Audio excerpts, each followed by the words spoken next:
Well, good afternoon, everybody. It's good to see you all here.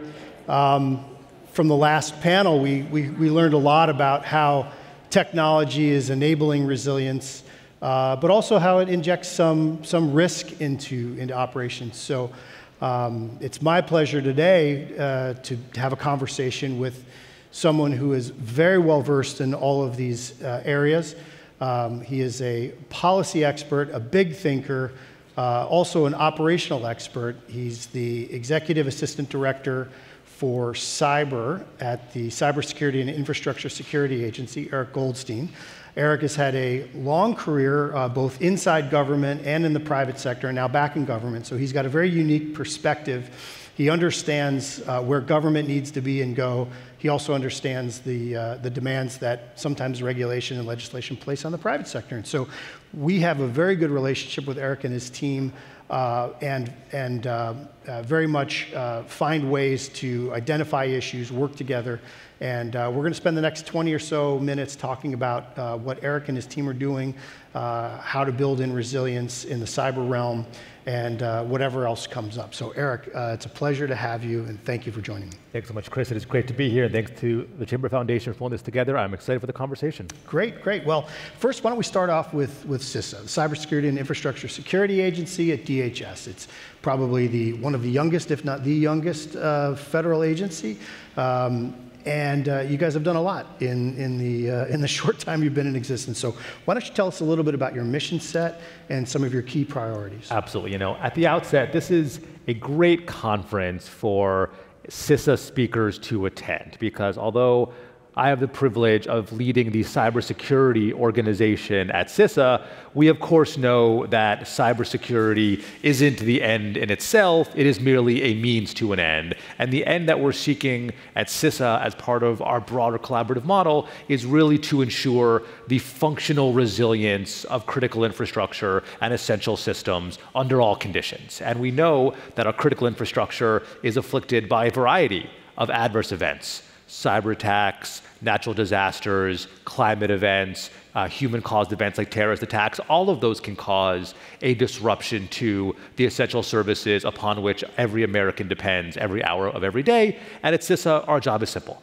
It's to understand those risks, those threats, those vulnerabilities that can cause a disruption to these critical services and take steps in partnership with the owners and operators of critical infrastructure and our partners in government in the US and around the world to take steps to reduce the likelihood and impact of those adverse events occurring. And so we do that in a few ways. We work to provide information that is actionable, that is tangible, that is usable to owners and operators of critical infrastructure to take steps to assure their security and resilience. We offer technical tools, assessments, resources to identify vulnerabilities and address them before harm occurs. And then we also bring together partners to say, let's assess the most significant risks that we are seeing. Let's plan against those risks, not as government versus the private sector, but as a community with a shared interest in preserving the continuity of critical services. Let's plan against these risks. Let's develop plans. Let's execute them in a way that benefits every community and every American. But again, this only works if we do it in collaboration, because no single organization has the levers, the authorities, the resources to go it alone. Thanks. That's a great overview. And I think one of the things that we can dig into a little bit more is, the issue of collaboration. You've got collaboration within government, between government and the private sector, and then also within the private sector, you've got small actors and large actors. So when you look at, resilience, cyber resilience, what's the right balance between the relative roles and responsibilities of the private sector and government and within the private sector? Where do you guys see that? This has been a really exciting year in cybersecurity, in part because we saw the publication of the National Cybersecurity Strategy, which I think has a really important strategic shift for how we think about both cybersecurity and resilience, which is that the burden, the accountability for cybersecurity and resilience has to be with those who are able to bear it. And this is really the North Star for the world that we are trying to accomplish in partnership at CISA. And what that means in this case is that if we expect every small and medium business, every local school district, every small hospital to stand on their own and continue to be optimally secure, optimally resilient against the all-hazards threats that we're facing as a country, we're not going to succeed. And so we need to figure out how government can do more, provide better information, provide more services, provide more resources, provide more funding where possible, and ensure that those partners in the private sector, particularly large technology companies that have the ability to enable security and technology resilience at scale, are able to, are empowered to, are encouraged to do so. And that's the way that we can really help those smaller organizations that, first of all, are most at risk, but also are such critical dependencies in the provision of critical services upon which we all depend. At CISA, we're doing a lot of this work today through our Joint Cyber Defense Collaborative, the JCDC, where we've brought together some of the largest companies in the country across sectors to say, what can we do together in a way that enables our shared security and helps those smaller organizations rely more on government and rely more on their providers so they have to do less and have a higher likelihood of maintaining the continuity of their critical services even during an adverse event.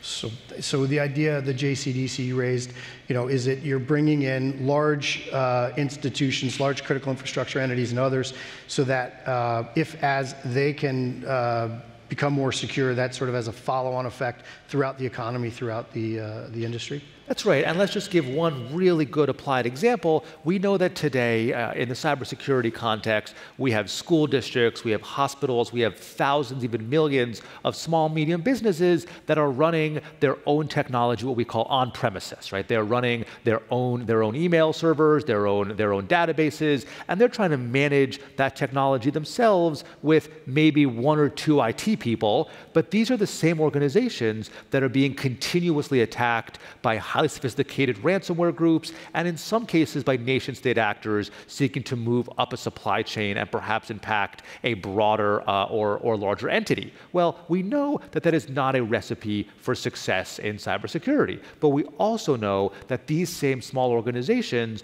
can rely upon a cloud service provider, can rely upon a large and trusted managed service provider, and they can take some of that burden off them in a way that shifts the burden to those companies that can actually manage the security challenge of standing against a ransomware actor or nation state, lets the school or the hospital or the small business focus on doing what they do well, which is delivering a service to their constituents or customers, and lets us shift to a model where we are making life harder for the adversaries who are seeking to do us harm. That is the sort of change that we are seeking to catalyze, again, in a voluntary collaborative way that helps the larger companies who are able to provide more services, helps the smaller organizations who are able to focus on what they do well, and helps our country by maximizing the resilience of these services under all conditions. Thank you. And we were talking now about the role domestically where CISA is playing a role. A lot of people in the audience may work with for NGOs that do a lot of work globally, and they are similarly vulnerable to or affected by potential cyber incidents, whether they be in context with conflicts like in Ukraine, or it could be just as a function of it's happening while they're trying to respond to an earthquake in Turkey, as we saw. So where are you in terms of how can people in this room think about how to improve cybersecurity, improve resilience, and what types of things can CISA offer and government partners offer to them as they execute their mission globally? One of the truisms of cybersecurity that we've really come to learn over the past few years are really two things. First of all, threat actors are opportunistic in their targeting, and no organization is immune. And so certainly we have seen NGOs, both in this country and around the world, being targeted by malicious cyber actors, both intentionally by virtue of the work that those NGOs are doing, or opportunistically because those NGOs have some data or information that the threat actor thinks that they can monetize. But we also know that to some degree we've overcomplicated how we talk about cybersecurity. And we know that there are a few cybersecurity measures that are really effective in knocking out classes of attacks. Things like enabling multi-factor authentication, ideally a type that is largely immune to phishing attacks. We know that multi-factor authentication can knock out 99% of attacks on individual accounts. So that's something where, let's say, before you do anything else, just go do that, because that's going to fix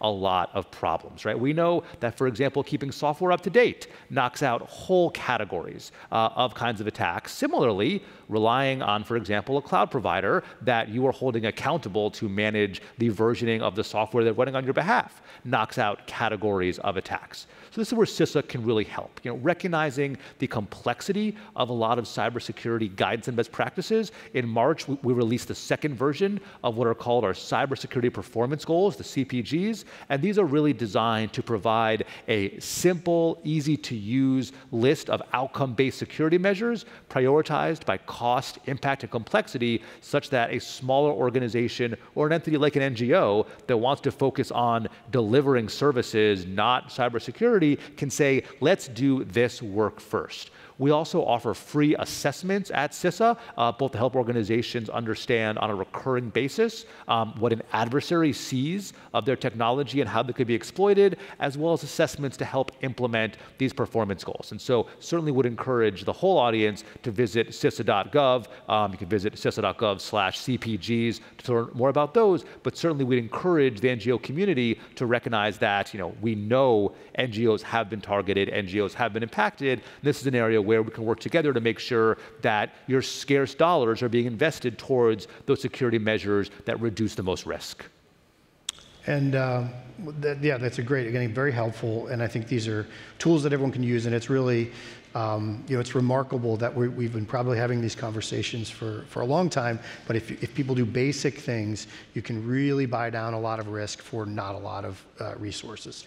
Let's talk a little bit about examples. Why don't you tell us a little bit about Ukraine, your experience with Ukraine, how Ukraine is sort of increased its resilience, dealing with something that we thought we had moved past, which is an invasion in the heart of Europe.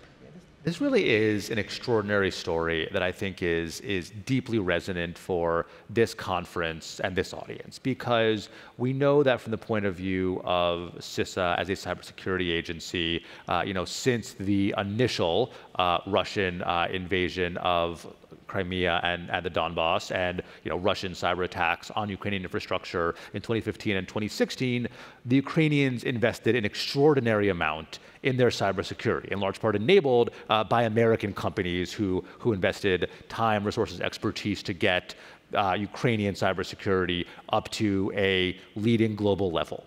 But when Russia's full-scale invasion began last February, that's actually not what mattered most. What mattered most is the ability of the Ukrainian government, Ukrainian operators of critical infrastructure, and the Ukrainian people both to ensure the continuity of their critical functions, power, water, internet, et cetera, under all conditions, including both cyber attacks, but also extraordinary kinetic attacks raining down on their power grid, on their infrastructure, both to ensure continuity of those services, but also to ensure societal resilience. And that's really what has made the greatest difference, based upon our conversations with our counterparts in the Ukrainian government, is that the Ukrainian people have fought through adversity, have maintained their willpower to stand fast and fight against this extraordinarily criminal invasion.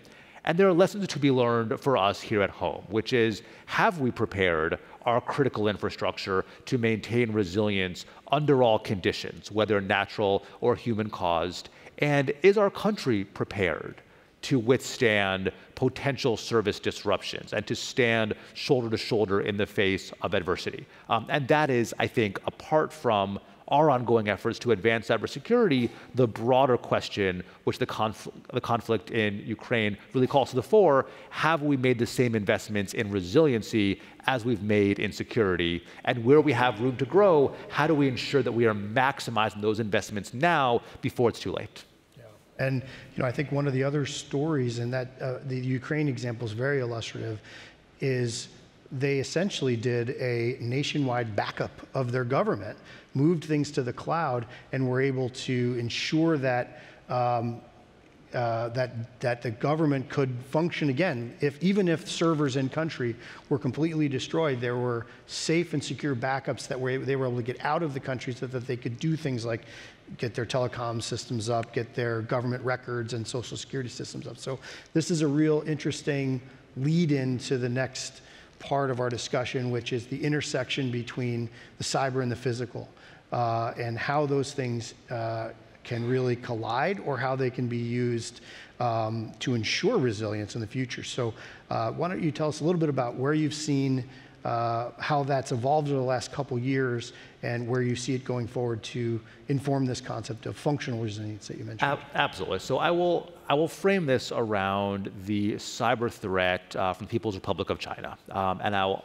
open it with, as many of you may have seen, the really stark language in the US intelligence community's public annual threat assessment, which noted, and I quote, that China is likely capable of launching destructive attacks against US critical infrastructure. And then we can read that as intersection with a quite technical cybersecurity advisory that CISA, our partners at the NSA and other allied governments put out a few weeks ago about Chinese cyber actors using what are called living off the land tactics. And then what that means in practice is, instead of using malicious software that's relatively simple to detect, using known legitimate software running on a target system that is extraordinarily hard to find. You really need to know what your everyday system environment and activity looks like, and then look for minuscule deviations off of that baseline that might indicate some anomalous activity. And so if we think about the intent articulated in the IC's annual threat assessment and the sophistication of Chinese cyber actors in utilizing capabilities that are extremely hard to detect, our assumption has to be not that cybersecurity investment is irrelevant, not by any stretch, but that it can't be the sole answer, right? Because we are not going to prevent every intrusion every time. An actor with enough time, resources, and skill will eventually find a way onto a target network, which therefore means that even as we invest in advancing our cybersecurity against these threat actors who are investing extraordinarily in their sophistication and capability, we also need to focus on functional resilience, which is assuming that every network is indeed definitionally permeable. Every network can be compromised. How do we minimize the likelihood that an intrusion results in a functional impact upon the services that Americans depend on every day? And that then becomes a conversation about how do we look at reducing our dependency on network connectivity? How do we focus on ensuring manual controls, ensuring that we can run from a cold start, we can run from bare metal, we have trusted backups that we know we can rely on that are segmented from the main network? All of that is really, ways that we've been thinking about resilience in other contexts, but we haven't been thinking about it bringing the full breadth of the resilience community to intersect it with what we know about cybersecurity and what we know about protecting network environments. And so this is really where we need to go as a community next, which is bringing the breadth of expertise from the resilience community and fusing that with what we know adversaries are trying to do in the cybersecurity community to ensure that our country and our allies are prepared not just to prevent, but also to fight through and restore from a cyber event that results in material functional impacts. Right. And we have the playbook, right? In the disaster preparation, response, and recovery world, people doing this stuff all the time. So I think we shouldn't get too concerned with the ones and zeros and focus more on the effect and outcomes. So in the minute we have remaining, what are one or two final things you'd like to leave this audience with? If they walk away with anything, what would it be? I'll just really offer three things, because less steps are always good in threes. The first is really to look for opportunities as this community to bring together expertise from cybersecurity disciplines, from engineering and technology disciplines, with, as Chris noted, the resilience community that has been so effective in preparing our country to recover from natural disasters, climate events, and the like. We have missed opportunities historically to bring these communities together. The time is now for us to bridge that divide and make sure that we are bringing to bear the breadth of our expertise towards this shared challenge. The second would be, we need to not only bridge that divide, but then exercise it and exercise it again, and making sure that when we are evaluating our resilience, we are doing it in the context of cybersecurity threat models, and looking at what a network intruder could do to our critical services and how we remain resilient against them. And the inverse being equally true, that when the cybersecurity community plans against cyber attacks and cyber intrusions, that we are not just stopping when we've found the attacker, but we are also thinking downstream to look at functional and societal resilience and bringing to bear all of our expertise in those disciplines. And the third and final one is we have to do this in partnership. CISA, along with all the other agencies listed on that screen, really are here to be partners with the American private sector and owners and operators of critical infrastructure and critically NGOs to make sure that we understand the breadth of the risks that we are facing and we are taking concerted action to prevent it. We have not yet in this country had a cyber attack that resulted in demonstrable and sustained functional impacts. That means now's the time to make the investments to prevent or reduce the likelihood of that eventuality, not after it occurs. Eric, thanks again for your time. It's a pleasure to speak with you, and it's always a pleasure to work with you. So please join me in thanking Eric.